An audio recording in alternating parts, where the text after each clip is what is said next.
Oi, bom dia para todos. Bom, para quem está pela primeira vez aqui na reunião, a reunião funciona desse jeito, cada reunião é uma abordagem de algum assunto relacionado à esclerose lateral. E é isso. Hoje, por exemplo, os temas abordados foram psicologia, relação médico-paciente, e cada reunião tem uma abordagem. E é isso. A esclerose lateral é uma doença que é cuidada, né, multidisciplinarmente, e é isso. Tem a presença de todos os profissionais, além do neurologista, assistente social, dos psicólogos, os fonoaudiólogos, o pessoal da nutrição, fisioterapia respiratória, fisioterapia motora, terapia ocupacional. Lá no ambulatório a gente também tem a medicina tradicional chinesa com a acupuntura e agora estamos começando com a homeopatia. Então todos esses juntos ajudam na abordagem da doença. E eu queria abrir uns 10 minutos para perguntas aqui, para os palestrantes.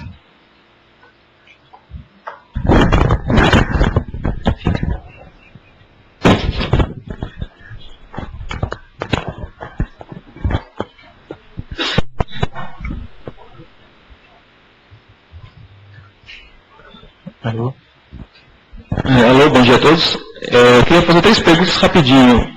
Meu nome é Maurício, sou filho, né, de uma paciente e cuidador também. A primeira pergunta é para a Érica, que não é nem para mim, né?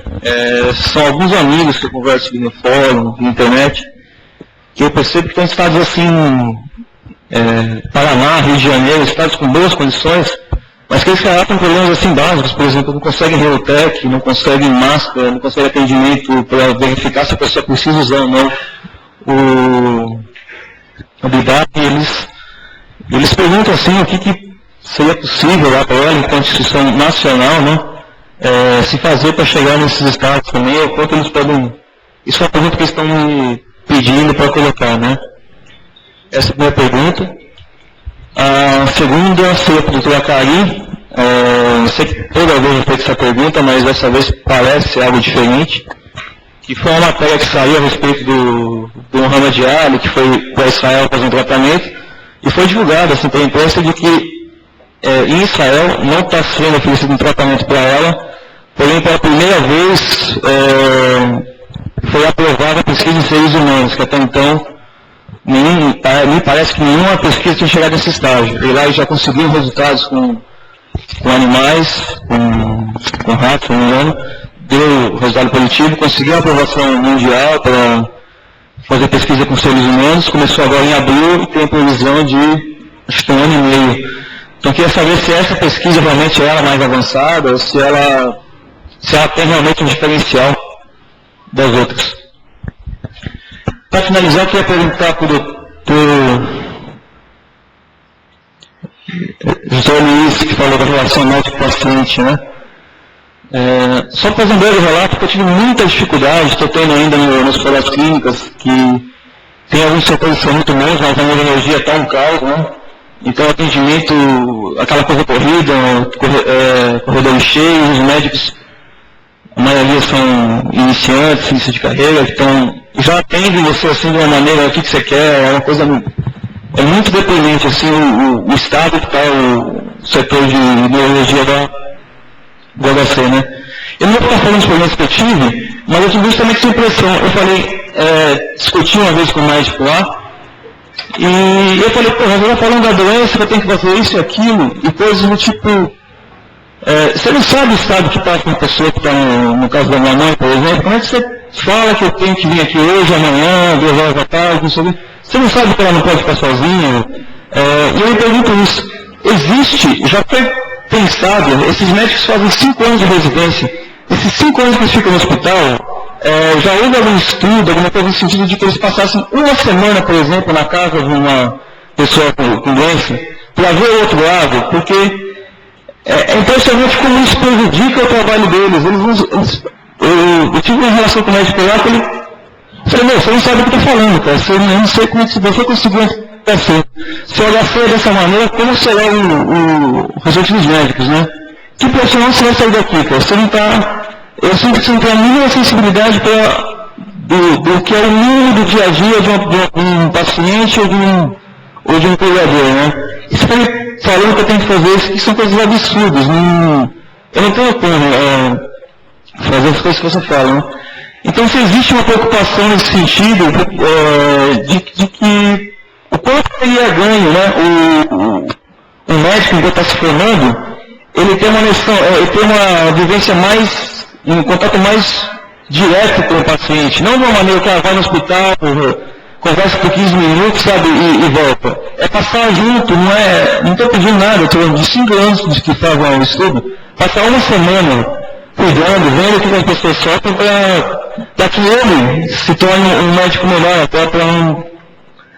O caso que eu tive foi ridículo, cara, foi por causa de um medicamento que eles recusavam a dar, o único remédio que o outro teve que chamar o chefe do setor, que não podia comer todo mundo. Com esse único remédio, ela passou dormindo naquela noite, deixou eu dormir, porque ela não dormindo, ninguém em casa dormia. E eu falei, porra, esse remédio, faltava um comprimido para ela, será que você não sabe disso, cara? E tinha justamente essa postura arrogante, né? Era um moleque, mas se achava que conhecia até, parecia que você estava falando com uma especialista do mundo, né? E até eu sei por que isso, por que tem essa... É gozado ver isso, né? Por que a maioria dos médicos desenvolve esse tipo de... É muito raro ver um médico assim mais humano. Infelizmente, realmente, como ele falou, 50% acham que são deuses e os outros 50% não tem certeza, mas estão no meio caminho, né? Então, o que na formação dos médicos pode ser feito para esse contato mais direto? Desculpa se eu acho que eu alonguei muito aí. Em primeiro lugar, Maurício, você não tem que se desculpar, né? O objetivo da reunião é trazer essas demandas para que as pessoas saibam, né, como fazer em cada situação dessas que vem, né? Mas eu vou deixar para o doutor Zamez. A minha questão que você me perguntou sobre o Relutec. Então, o Relutec, BIPAP, já existe uma portaria em âmbito nacional. Ou seja, todas as secretarias de saúde do país devem distribuir o medicamento e o BIPAP. Em São Paulo, o BIPAP é distribuído no estado de São Paulo pelo Instituto do Sono. No restante do país, as secretarias de saúde, elas recebem uma verba para disponibilizar tanto o BIPAP como o Relutec. Então, se alguém não está conseguindo, até pode sim entrar em contato com a associação. Nós fazemos a orientação mais de perto, mas o ideal a secretaria não deu, vai procurar o juizado especial e vai, de próprio punho, você pode entrar com uma petição solicitando aquilo, porque é a lei que está sendo descumprida. Em alguns casos aqui, nós tivemos uma situação que o secretário de saúde ia ser preso, porque ele não estava querendo fornecer, a secretaria tinha negado. Então não pode ser negado, isso é um direito do paciente. Já existe lei, portaria, que garante a distribuição. Né? E se a pessoa que está ali pedindo, ela paga os seus impostos lá no estado dela, na cidade dela, ela não precisa vir aqui em São Paulo, no Instituto do Sono, buscar o BIPAP dela. Ela tem o direito de receber isso lá na residência dela, no domicílio dela.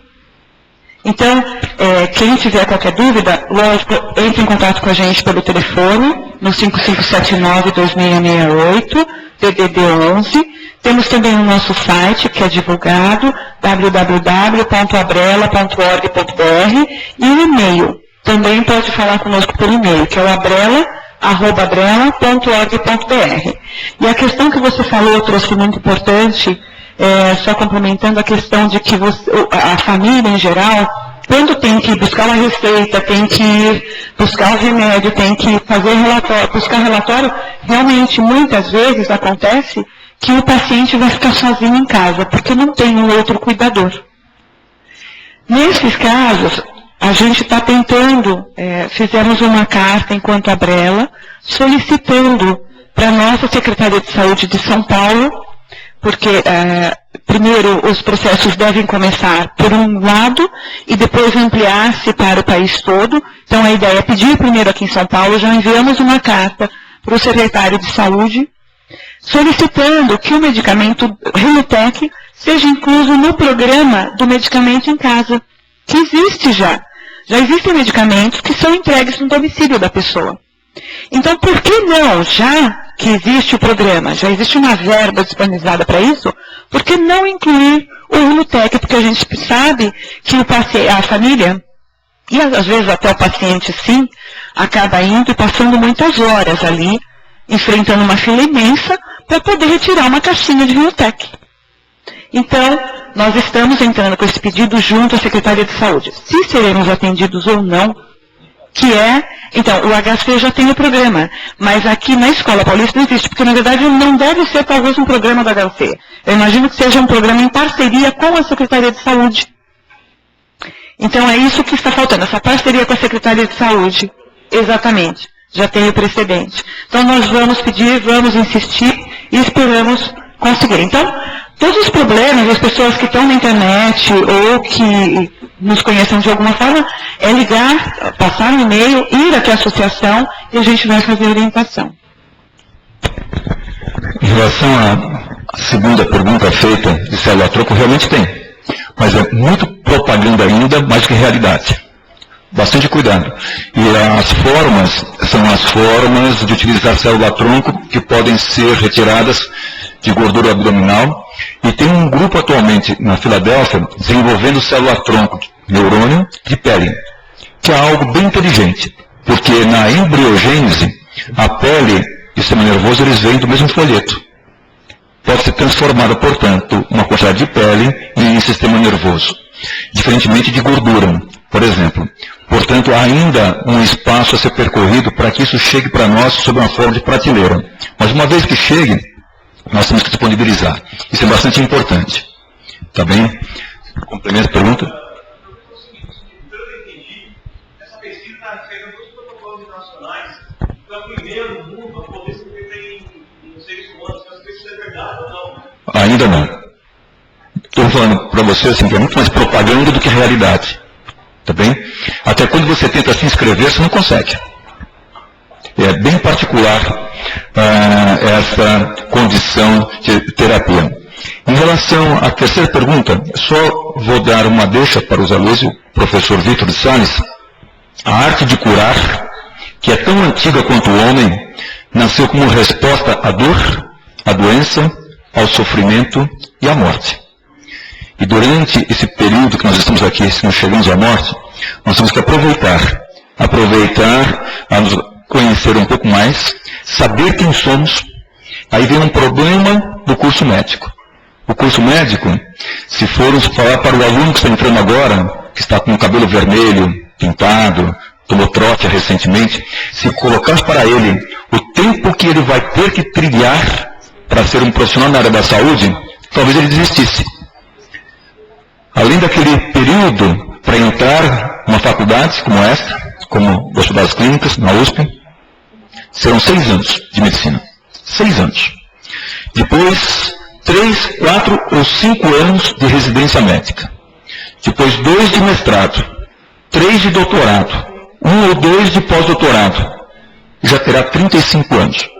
E ainda sem pagar a conta dele. Ele não paga. O salário de residência médica é um salário lá embaixo, para ele fazer várias atividades. Se ele for fazer por salário, ele vai desistir. Agora, se ele aprender nesses 6 anos, mais 3, 4 ou 5, mais 5, mais 2, que vai dar um tempo razoável, quem nós somos, ele vai ser um indivíduo feliz. Se nesse período todo, se ele aprender só o que é doença, ele vai ser tremendamente infeliz e qualquer salário para ele não será um dinheiro de honra, será um dinheiro de miséria. Será uma infelicidade muito grande. Portanto, compete a nós fazer as mudanças. E a mudança é nos reconhecer um pouco melhor. Nós temos que aproveitar esse período tão nobre que nós temos com eles, e tentar mostrar para eles que do outro lado existe um indivíduo. Existe um indivíduo completo. Ele tem que entrar na vida dessa pessoa de uma forma intensa. Existe, o Zé Luiz estava comentando a respeito da história que o paciente traz para nós, da queixa de duração. Os nossos colegas começam muitas vezes: olha, isso aqui ainda, de uma forma respeitosa, é um senhor com cefaleia. Quem é esse senhor? Tem lá identificação, queixa de duração, história pregressa da moléstia atual.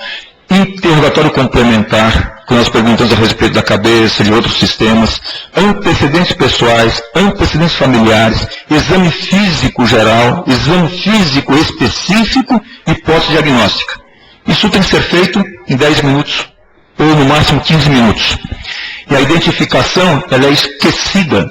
Nós não temos um tempo para pensarmos e para perguntarmos para o indivíduo quem que ele é. Se nós não sabemos quem que ele é, como é que vai acertar um diagnóstico? E como é que vai acertar uma conduta para aquele indivíduo?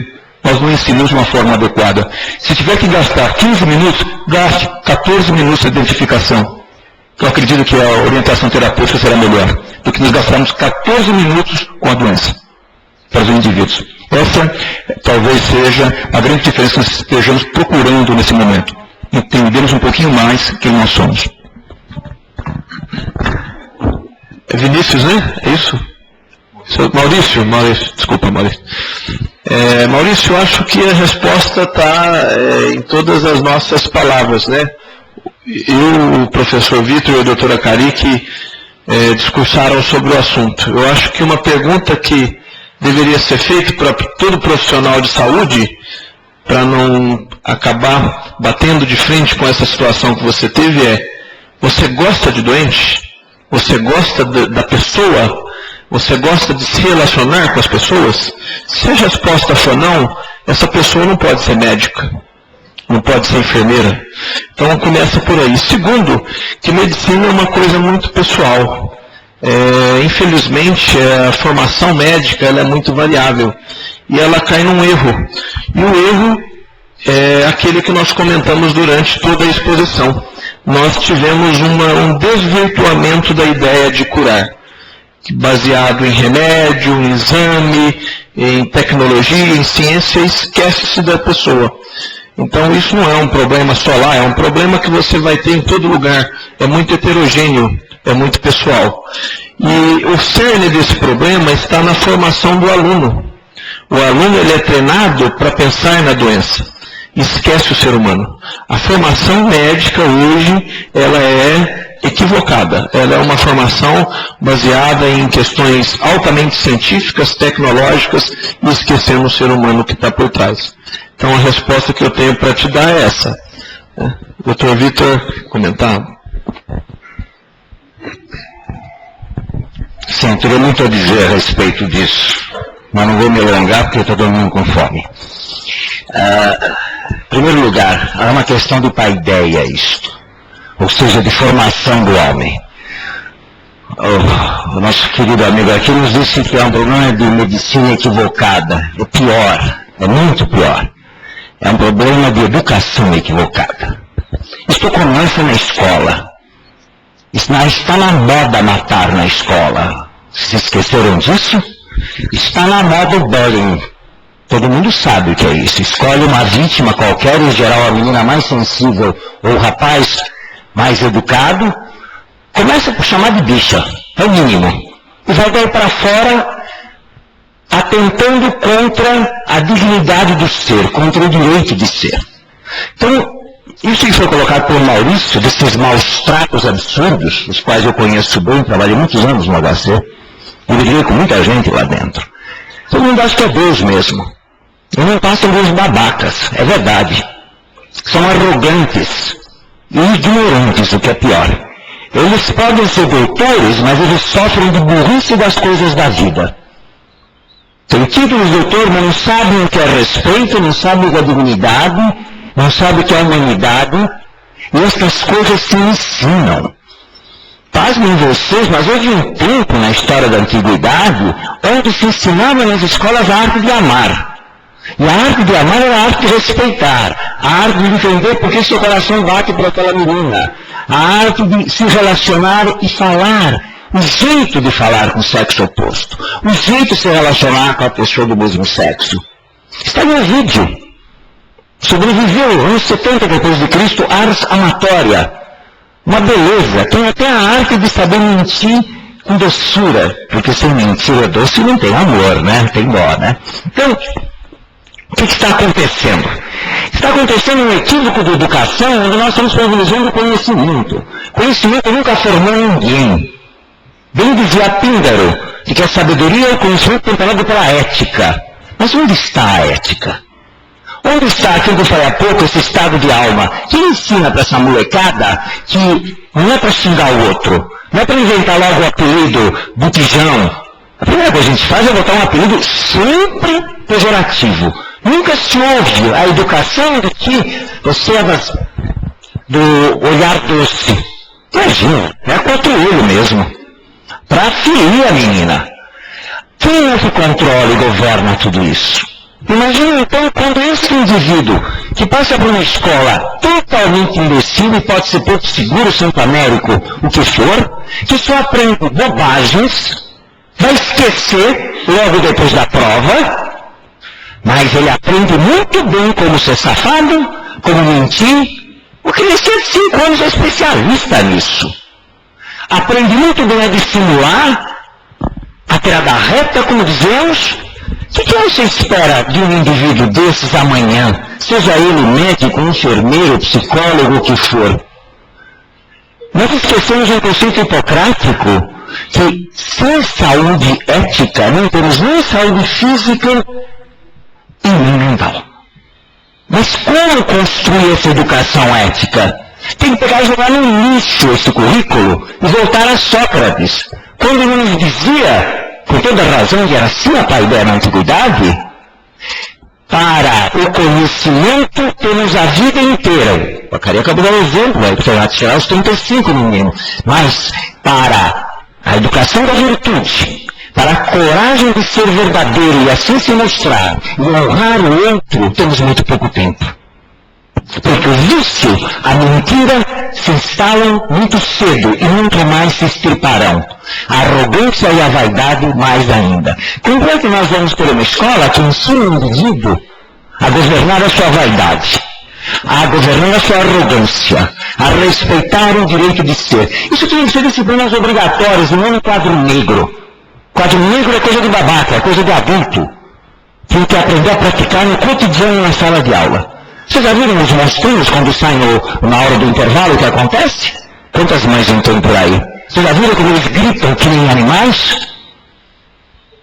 Eles urram, se mordem, se estapeiam, mas estão em Porto Seguro, sabe como é que é no Santo Américo? Mas em matéria de vida e game, de computadores, são fantásticos, são imbatíveis. Mas nós estamos educando trogloditas. Nós não estamos ensinando a eles a primeira, fundamental e única disciplina que importa, a arte de viver e amar. Não ensinamos isso não interessa. Ensinamos as leis de Gerson. Tem que levar melhor. Tem que chegar no shopping e se exibir com dinheiro. Se o pai não tiver o carro legal, tem que parar na esquina, porque senão não vai poder se exibir com os amigos. O que você espera disso? Este mote, o problema não é brasileiro, o problema é mundial. Esses centros de educação estão equivocados. Eles fazem do pretenso conhecimento um instrumento de poder. Seja ele médico, seja ele arquiteto, engenheiro, o que for. E assim continuamos dando razão a Einstein. Quando lhe perguntaram no final da vida dele se ele ainda achava que o universo era finito. Segundo a teoria da relatividade, o universo é curvo e, portanto, é finito. E ele disse, quanto a isso eu não tenho certeza. Mas o senhor tem alguma certeza? Sim, tenho. Tenho certeza que a estupidez humana é infinita. Então é isso. Obrigado. Obrigada, Vitor. Queria agradecer ao Vitor. Eu queria, lembrando da multidisciplinaridade, eu queria apresentar aqui a Márcia, que é advogada, e ela vai falar um pouquinho do trabalho dela junto à Abrela. Oi, pessoal, bom dia. Eu sou a nova diretora jurídica da Abrela, né? Então eu vou continuar o trabalho da doutora Silvana, de orientação. Então, primeiro eu queria passar meu e-mail para vocês, né? Que é marcia.bulle, né? bulle, @gmail.com. Então, qualquer dúvida, assim, vocês podem me passar. Eu ainda estou aprendendo, mas eu prometo que eu vou pesquisar, vou ver com a doutora Silvana, tudo mais, e passo as informações que vocês quiserem, né? Outra coisa também, eu queria falar do nosso trabalho, que a gente está iniciando, um projeto de cadastro da Abrela nos juizados especiais criminais para receber doações, que são frutos de condenações ou então de transações penais. Então, a gente vai começar a fazer esse trabalho, né, junto aos fóruns da região de São Paulo, litoral, no interior, essas coisas, e para divulgar também o nome da Abrela, né, para os juízes e para o pessoal que trabalha nos cartórios dos fóruns. Então é isso, obrigada, e até mais.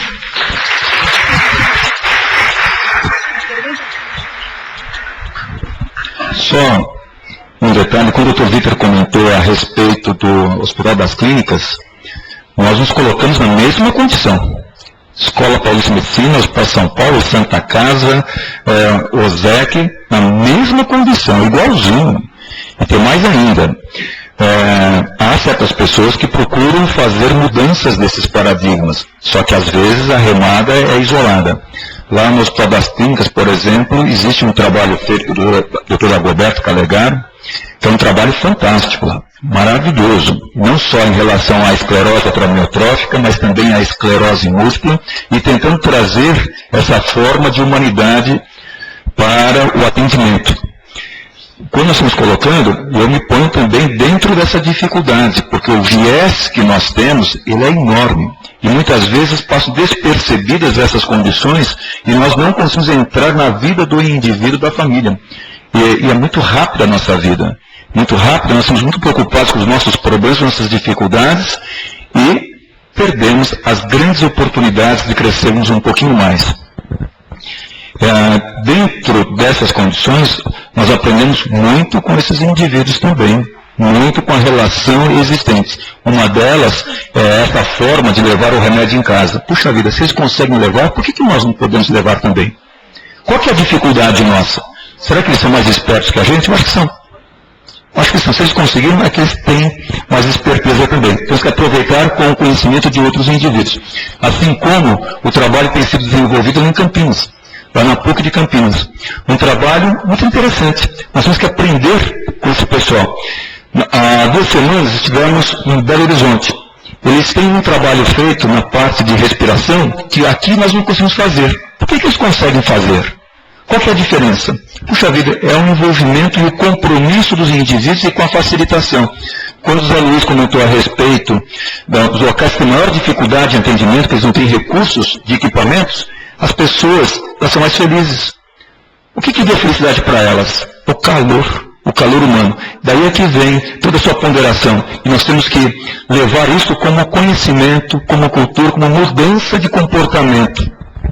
Já que tinha alguém mais com uma pergunta. Doutor, eu queria saber quem tem ela, se o paciente pode tomar medicação para dormir, porque meu esposo vai fazer 4 anos que ele está com essa enfermidade, né? E ele não deixa ninguém mais dormir, nem minhas filhas, eu cuido dele sozinha, como eu tenho uma filha mais velha que vai fazer 14 anos, é só eu e ela e as outras pequenas que cuidam dele, né? Hoje eu vim nessa reunião, mas eu já estou aqui preocupada, né? Não vejo a hora de chegar em casa. Eu moro em divisa de Suzano com Itaquá. Eu agradeço o pessoal da Abrela, o pessoal da Saúde Sono e do Hospital das Clínicas, que foi aonde eu consegui tudo que eu tenho na minha casa, foi lá. Então não tenho que reclamar nada. Tudo que eu tenho lá, agradeço a Deus primeiramente, depois a eles, porque foi lá que eu consegui o tratamento do meu esposo. Fiquei 2 anos lá onde eu moro, não consegui nada, nem no particular e nem naqueles hospitais. Foi aqui que eu consegui. Então, eu só tenho que agradecer. Esse é meu... E também queria saber o que eu faço para poder ele dormir, né? Porque ele não deixa ninguém dormir lá em casa. Já está todo mundo ficando aí. Não, aí não consigo pôr ele no colo, não. Tá magrinho, mas pesa. Também. Esse programa de saúde de sono deles, um programa que a gente tem que copiar, porque é importante. Em relação ao paciente com esclerose lateral amiotrófica, uma das dificuldades é a parte respiratória. E essa parte respiratória ela é controlada pelo sistema nervoso central. Se nós tomarmos uma medicação que atue no sistema nervoso central de uma forma intensa, pode ser que nós percamos o controle respiratório e aí vem a parada respiratória, que é um problema sério. Quando nós falamos em remédio para dormir, nós pensamos já diretamente em remédios do tipo benzodiazepínico, que é o diazepam, que é o Valium, o Rivotril e uma porção de outros. O problema é este, que pode parar a função do centro respiratório.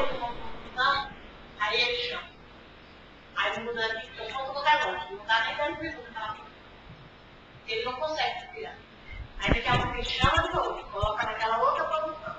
Aí chama de novo, vira do outro lado. Isso vai vir à noite, e o dia, aí já fica também um monte. fora,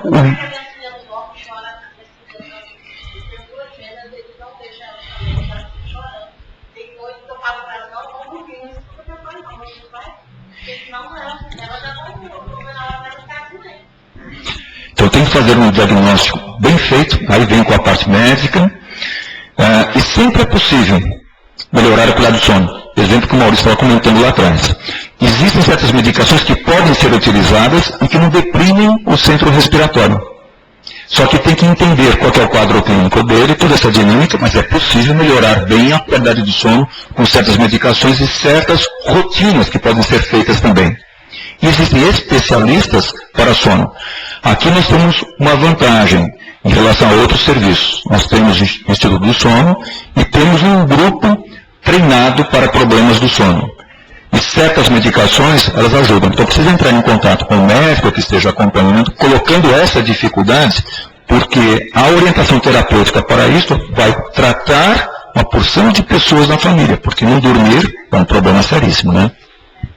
E também passar na avaliação, depois que passar no médico, com a equipe multidisciplinar.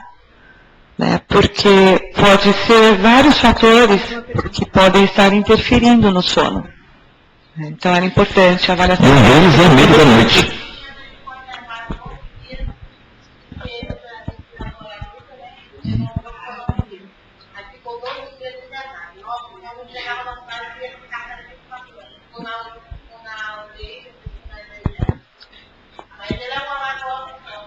Eu sei.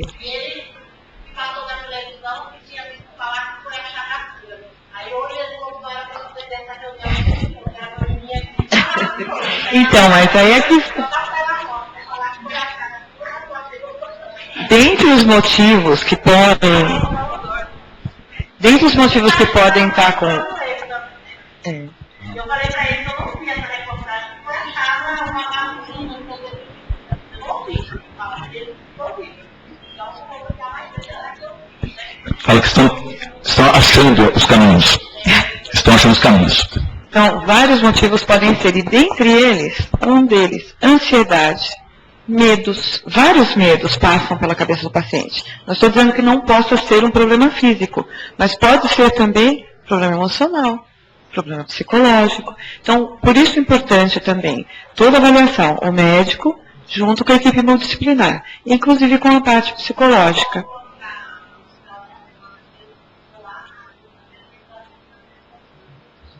Tá certo. Eu queria só ver, tem mais uma pergunta de uma pessoa aqui, depois acho que a gente precisa encerrar. Mas só complementando para fazer um link aí, o seu depoimento do Maurício. Então, o que a gente percebe, porque a gente fica ali na associação, e vem pessoas de vários hospitais. Não só do HC, não só da Santa Casa, mas pessoas às vezes de outros estados, que vêm de outros hospitais, de outros médicos, de outras equipes, e que trazem depoimentos assim. Alguns, como o que o Maurício trouxe, do mesmo local. Outros, como você trouxe, do mesmo local. Então, a gente tem a impressão que vai variar de acordo com cada profissional de atendimento.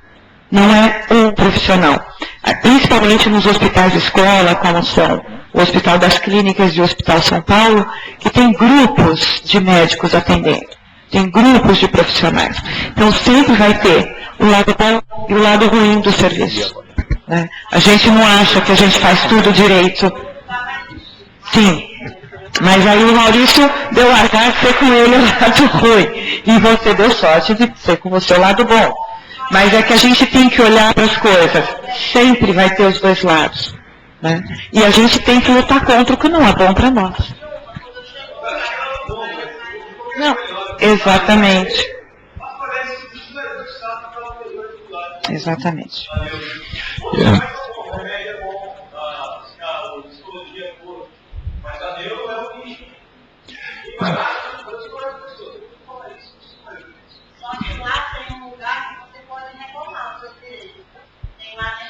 Assim.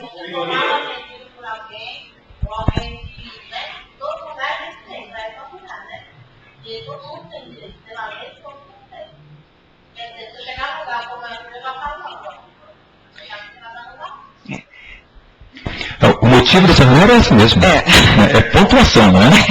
Não é só escutar o agradável. Não. E aqui também, nós temos escutado um monte. Sou eu quem responde pela ouvidoria? Nossa Senhora, o ouvido fica quente. E olha, sempre com razão. Sempre com razão. Isso é importante, porque as pessoas pontuam de uma forma gratuita aquilo que você pode melhorar. Isso é importante. Eu, quando vim à reunião, eu pretendia saber se, porque eu conheço o único medicamento é o Rilutec, que é Riluzol. E eu vi na internet, fazendo pesquisas, que tem uns experimentos com o lítio associado ao Rilutec, que teria dado resultados muito efetivos no retardamento da progressão da doença. Porque o Rilutec, eu até quando vi a primeira vez a bula, eu desesperei. Eu nem mostrei para minha esposa.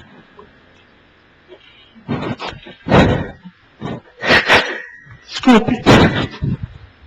Que ele está doente, porque eu dizia, o que se espera do medicamento, eu tomei um medicamento de alguns meses de vida, até a testemunha. Então eu achei aquilo muito duro, uma forma assim, pouco, como que eu digo, não houve um cuidado no próprio laboratório em fazer esse relato da possibilidade de cura. Aqui sempre deve-se incutir a esperança. E o próprio medicamento não incute nada. Pelo contrário, ele dá de uma forma dura. O que vai acontecer amanhã? Então, o que eu queria falar isso, outra coisa que eu queria falar também, é que lendo na internet, eu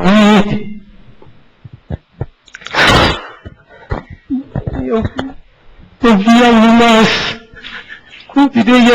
alguns comunicados nesses blogs, nesse grupo de um cidadão que eu não conheço, não sei quem é, mas o nome dele é Roberto Rocco. Ele é um cuidador de um amigo. Aquilo me deixou muito emocionado de ver que uma pessoa que fez um simples laço de amizade se dedica com dando tudo de si para esse amigo. E ele relata nessas conversas de e-mail, nesse grupo de amigos, os progressos que ele teve no tratamento, na ajuda, nos cuidados com esse amigo dele. E eu achei que até é interessante para as pessoas que, como nós, cuidamos de pacientes, ler esses relatos que ele faz periodicamente. É na internet. Eu sei que o nome dele é Roberto Rocco. É só o que eu tinha a falar. Obrigado. Como é que se chama? Edson. É Maria Aparecida. Seu Edson, em relação aos seus questionamentos, eu formei-me em 82. Na verdade, comecei a residência em 82. E havia uma doença que eu não queria trabalhar, era a esclerose lateral amiotrófica. E a razão era pura e simples. Doença evolutiva, irreversível, incurável, e lá no livro estava marcado, fatal. Por que eu vou trabalhar com uma doença que está tudo isso marcado lá nela? Mas eis que o destino fez com que eu começasse a atender pessoas com esclerose lateral amiotrófica. E naquela fase inicial, nós tínhamos muita pouca coisa a oferecer.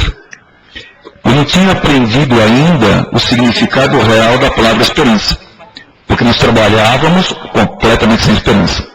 Em 94, no Congresso Internacional que houve, foi a primeira apresentação que alguma coisa poderia mudar. Foi quando foi apresentada a primeira pesquisa com o Relutec, com o Relusol na época, não tinha nome comercial.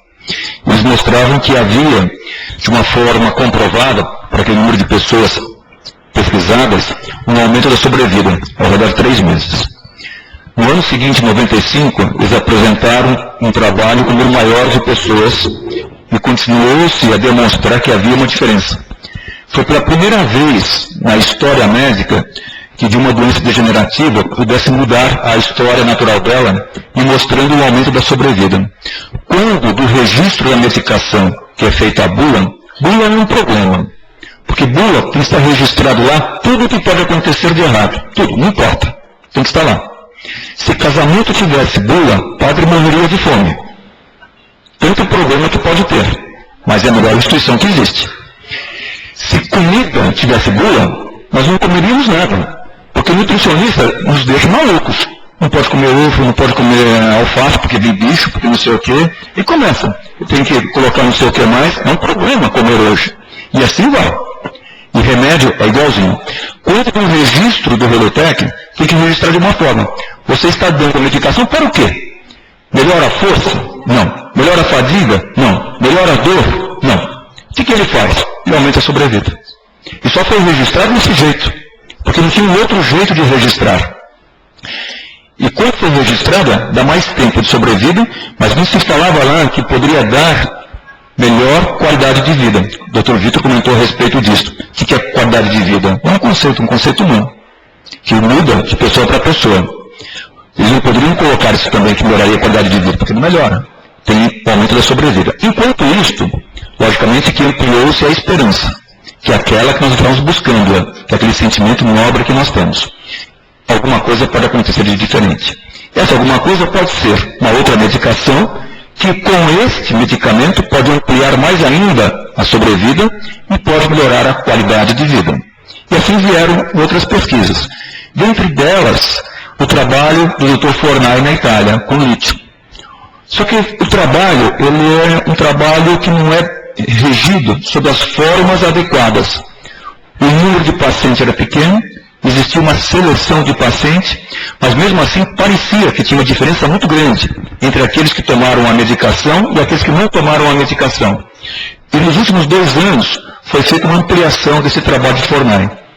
Nesses últimos 2 anos, a comunidade de pessoas que estão na internet ajudou a responder esse questionamento. Existe uma comunidade chamada Patients Like Me, de pessoas, de pacientes. Registrem-se aqui, contem a sua história, e de acordo com a sua história, o senhor está tomando lítio, o que está acontecendo com o senhor? Depois de 1 ano, verificou-se que não havia diferença entre os tomadores de lítio e os não tomadores de lítio. E um problema ainda, a medicação traz problemas. Ela traz efeitos adversos para a parte cardiológica e tiroidiana. Portanto, não é um medicamento. Mas não parou de pesquisa. Existem outras pesquisas vindo. E a pesquisa é interessante. Não apareceu nada. De repente, a ciência, ela não vem de uma forma linear. Veja a apresentação do Dr. José Luiz. Uma plaquinha contaminou a outra e apareceu a penicilina, de uma hora para outra. A ciência, ela dá pulos, ela dá saltos. Ela vem de uma forma linear, às vezes parada, e de repente um salto. É a descoberta que se encontra lá. As descobertas acontecem todos os dias. Eu nunca vi uma descoberta. Puxa vida, olha o milagre que nós estamos vivenciando nos últimos 50 anos. A expectativa de vida nossa há 50 anos era 50 anos. Hoje, quem está nascendo, 76 anos aqui no Brasil para mulher, 71 anos para homem. Aumentou-se 50% daquilo que se tinha há 50 anos. Os milagres, os vários milagres que aconteceram nesse período. Eu não vivenciei nenhum. Não vivenciou porque o senhor não acredita em milagre. Se acreditasse, o senhor teria visto um monte. Por isso que também nós começamos com a nossa sessão de cinema. A arte, ela é um milagre. O que essas 2 moças fizeram aqui hoje, nossa, Isso é estupendo, aquela sensação, aquele sentimento maravilhoso que transbordou na nossa alma. E assim é com pintura, assim é com filme. E o que eles nos representam? O que eles são importantes? O que eles fazem com que nós mudemos? E a interação com as pessoas que faz isso também.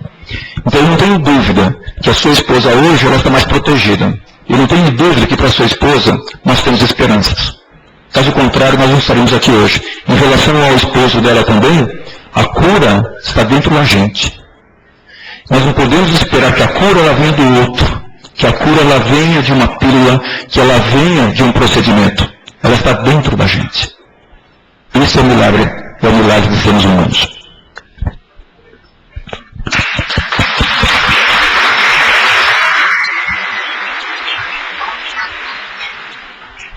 Queria agradecer a presença de todos e convidar para um lanchinho ali no fundo da sala. Sem contraindicação, tá?